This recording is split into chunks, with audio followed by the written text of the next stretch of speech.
How's it going, everyone? It's a beautiful Saturday here in Alaska. Original plan was to go to Sutton, Jonesville, go do some little bit of shooting. Brought my rifle with me. When I got to Jonesville, it had like about 2 feet of snow that you had to drive through, and I was solo out there, so I decided not to go out to Slipper Lake. You guys been out there, you guys know what I'm talking about. So here I am. I decided to drive up north. We're on the Old Glen Highway. My favorite highway, one of my favorite highway in Alaska, the Old Glen Highway. And we just passed Glacier View a little bit. That's the Metniniska Glacier down there. I'll give you guys a quick 10 times zooms. It's kind of white out and kind of foggy out there, but oh, there you go. That's the glaciers right there.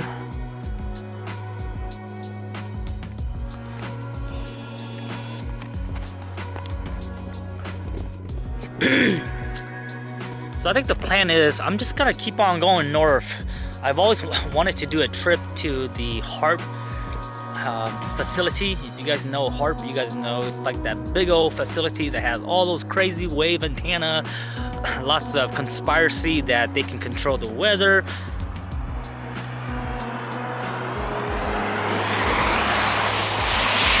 And I think I kind of believe that. I'm pretty sure they can somewhat manipulate nature's atmosphere with those crazy wave antenna.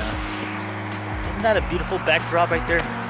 So I've always been wanting to do this trip up to Haarp. It's crazy because I've done the trip on the Old Glen Highway. I just never stopped by it. So I think today we're gonna do that. I did bring all my sleeping gear, camping gear, some food, some hot waters, or my stove and stuff. So I think we might just spend the night around this highway, boondock one around there or here. So I'll probably, it's still really high afternoon right now. It's only 2 p.m. So I think we're gonna drive down to Haarp, which is roughly about, it's past Glenallen. And then we'll either camp. We're not gonna camp around that area. We'll probably drive back and then camp a little bit south of Glenallen, somewhere along that way. And then just go home tomorrow. Really peaceful here. So yeah, I'm not sure what to expect of this trip, but this is my first trip with the 4Runner. 4Runner's doing great.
Quick stop right here. I apologize if it's kind of windy. We're vlogging on a cheap camera here, so it doesn't have the best audio sound. But look how beautiful it is out here. It's all nice and foggy. We have some snow on the way here. I think we're about 30 miles or 20 miles till we get to Eureka. We came from this way, so we're heading this way. This way is north. Whoa, it's kind of chilly out here.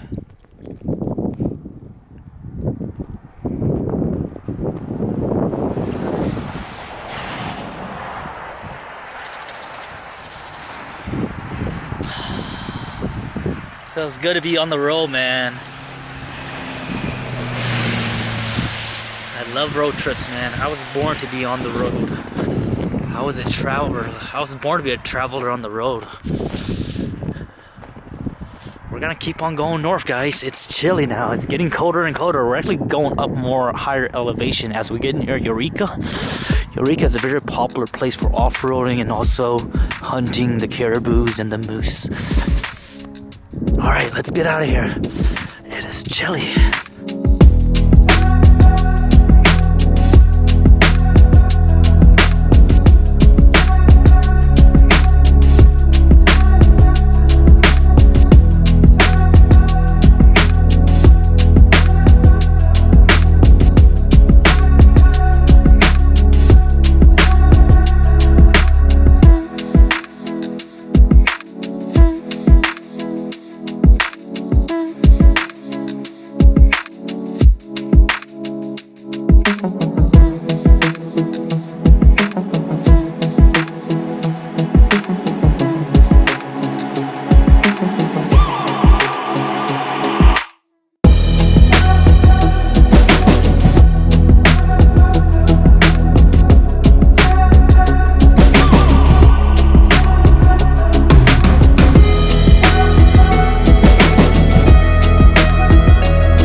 59 more miles till we get to Glenallen. We just passed the Eureka row house, lodge house. Coming up here next is where we go up to the Eureka. And that's where we go hunting for a caribou. It's on the left hand side here. It's super dangerous in the wintertime, but people do go out there and ride their snowmobile, only accessible by snow machines.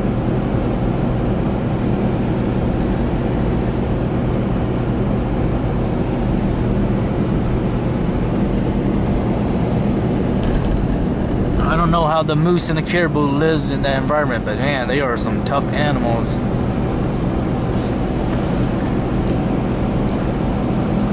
Here's the area where we go do caribou hunting, and as you guys can see in the summer or in the winter time here, it's loaded up with snowmobiles, and folks are out here with their full rigs. It must be super fun. Time to own a snow machine.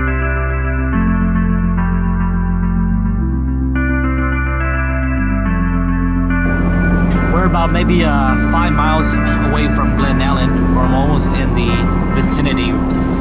We're actually speed limit slowing down to 40 now. About 5 miles after Lake Louise, the whole highway has been nothing but dry pavement. So I'm assuming I can hear the wind outside, so it's a bit windy here. So I believe the wind has helped dry this whole road up. So that's really, really good. Before I start the trip to the Haarp facility, I'm gonna go stop in to the Glenallen grocery stores and pick up some snacks. I didn't bring any snacks. I brought food like ramen noodles, soups, and stuff like that. But I brought absolutely no snacks or any food, any cold sandwich or food to snack on. So we're gonna stop into the Glenallen and then go from there. I brought enough water to cook and drink. But we'll see what they have and what the prices are, and I'll show you guys a little bit of that in a bit. So if you guys have never seen Glenallen, this is pretty much it. It's a very, very small community. It has a post office, a few gas stations. I think they have 2 gas stations. There's a Shell, and then there's also the one way down there, the Tesoro that everybody goes to. A little nice Napa shop here. That's kind of cool. And this is pretty much it right here. We're basically in Glenallen right now. And I believe the grocery store that I was talking about is right over here on the left hand. This one right here, IGA Market. Okay, so let's go check it out real quick. So this is the IGA Market. IGA Market at Glenallen. My left foot is limping a bit, so the camera might be a bit shaky, so I apologize in advance for that.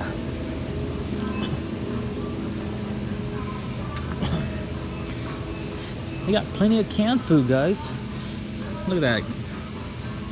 The folks at Glenallen is not that panicking. They got some canned food. Not a lot of red meat though.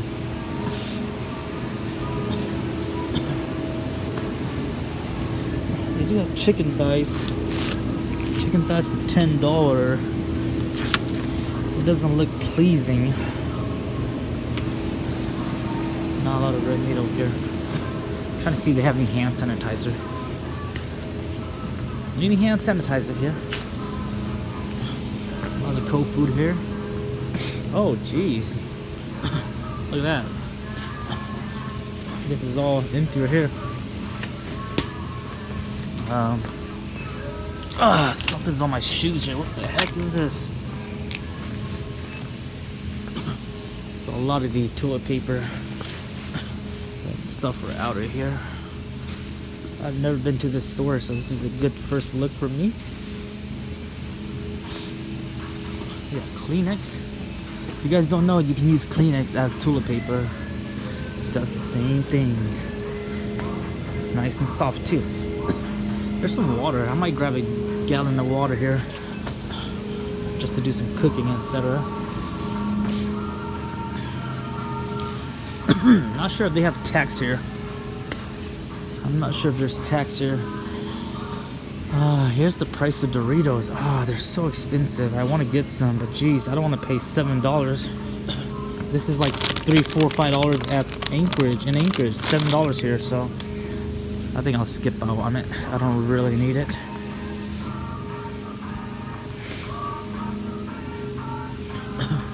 We have some automotive stuff. Seafoam, $13.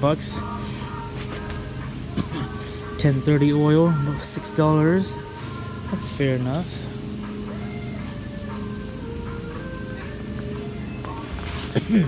Propane is $7.99 for one. Wow, now that's expensive. Alright guys, that's just a quick tour here. Let me go around and see what's over here. They do have the deli sections, so I'll probably grab some cold food and grab some tofu and go from there, but I'll grab one of that. Here's the cold drinks. Can you guys notice my limping? This foot is limping. Every time I wear sandals and I walk around, like the next day or so, I get this little numbness in my foot and it just sucks, and it goes away in like 3-4 days. So never wearing sandals again, guys. It just doesn't work in my favor. There's the dairy section. Alright, so they got some good inventory here. Nothing dried out yet. That's pretty much it, guys. We're just gonna grab some food real quick, and then we're gonna go gas up at the Tesoro Glenallen and continue our trip up north.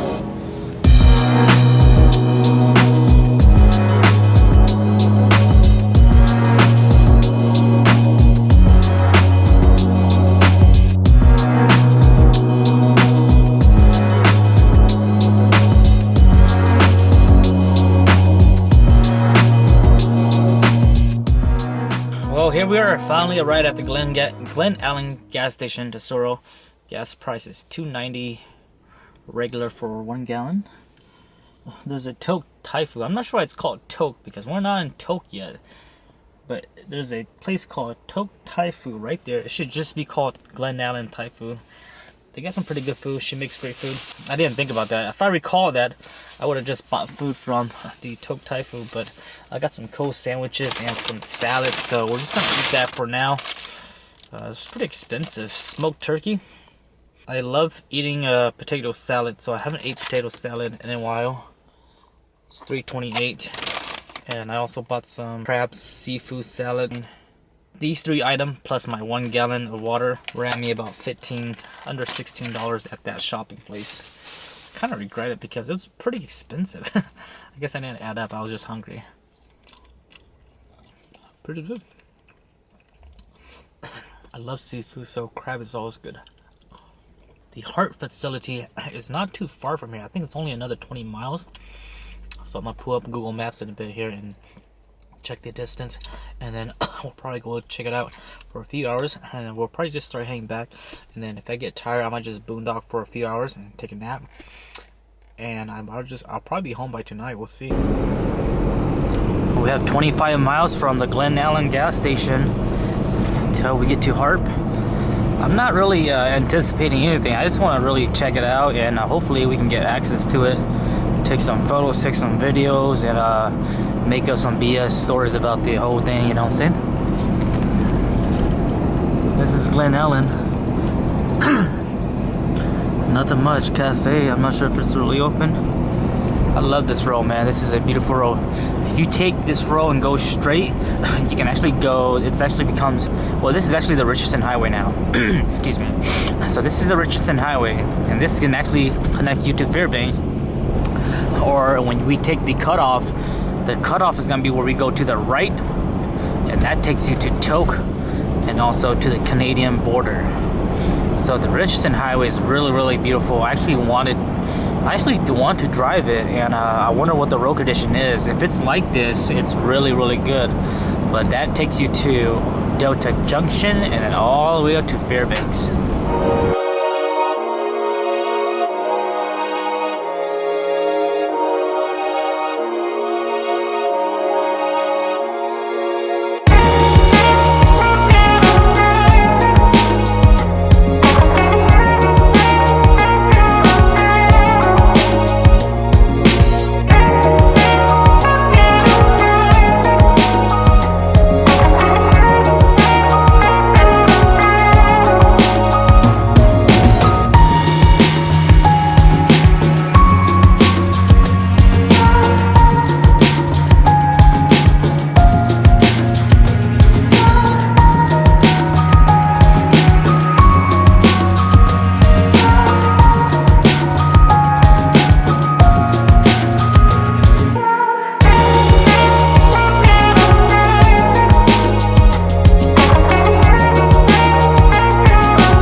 5 minutes, 4.5 miles away from our destination.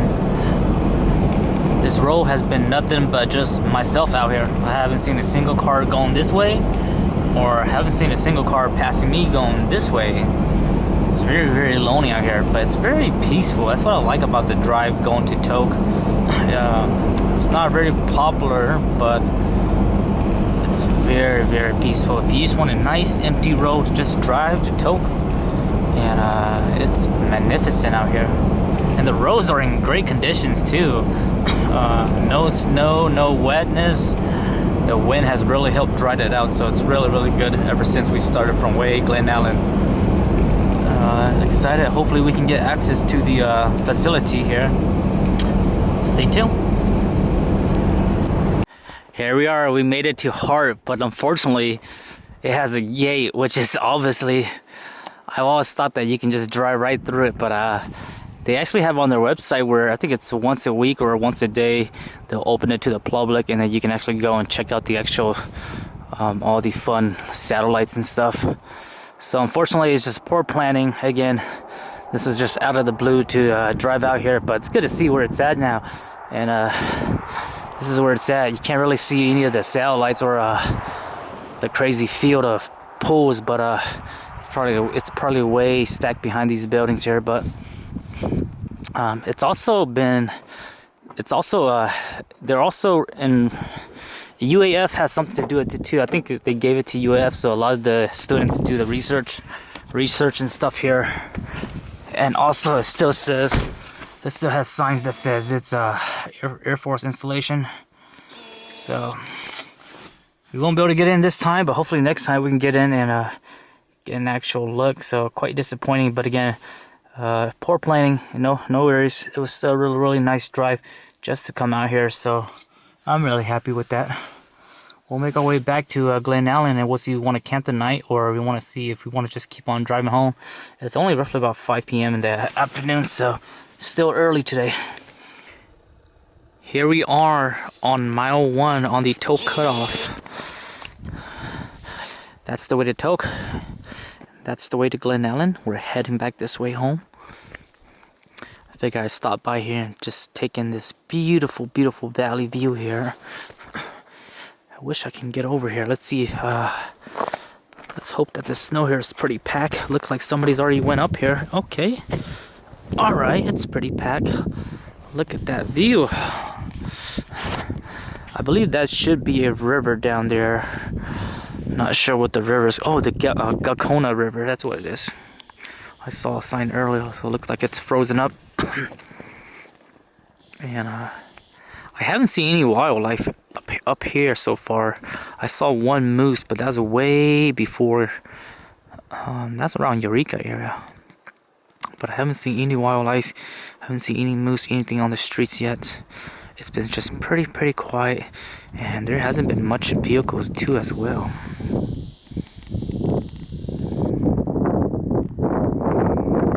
Very peaceful out here. I think I see something way down there. You guys see that? Look.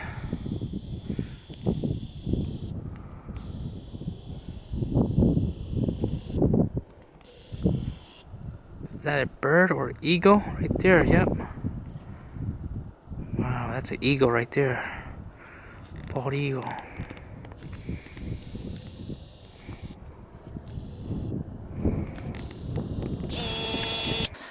So while I was standing here taking photos, I totally forgot that I have smoke bombs. I bought some smoke bombs and I have never used them.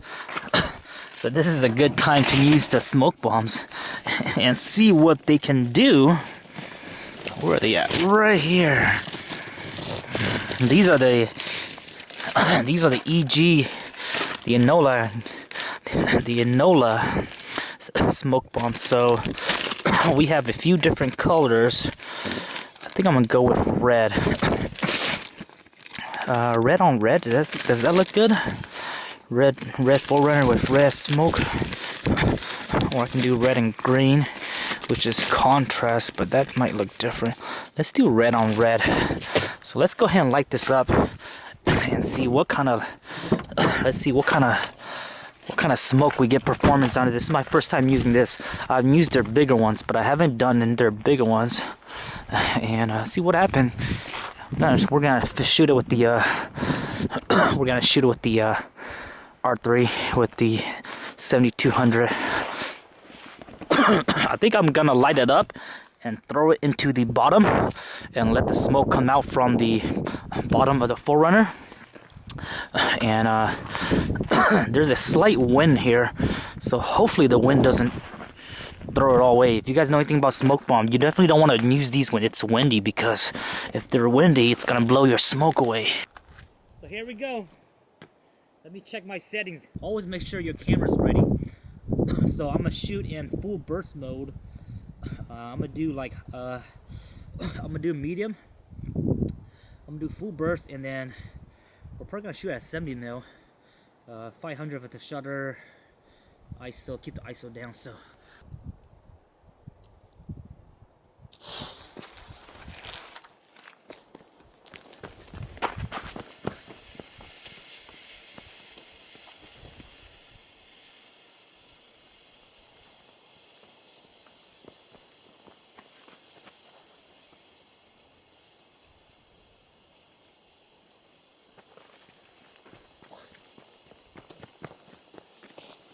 Too strong.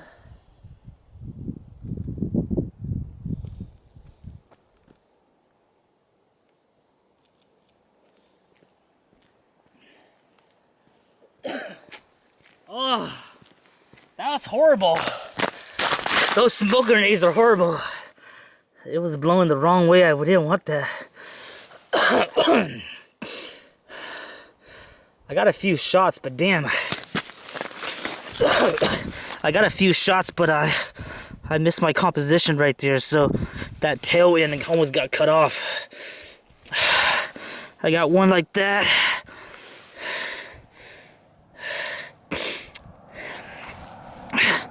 I got one like that, but nothing's too cool about that one.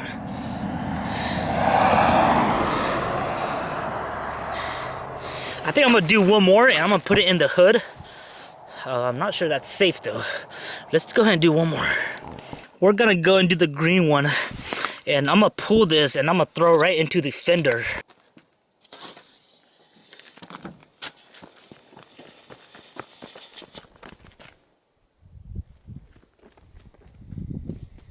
That's whack, come on!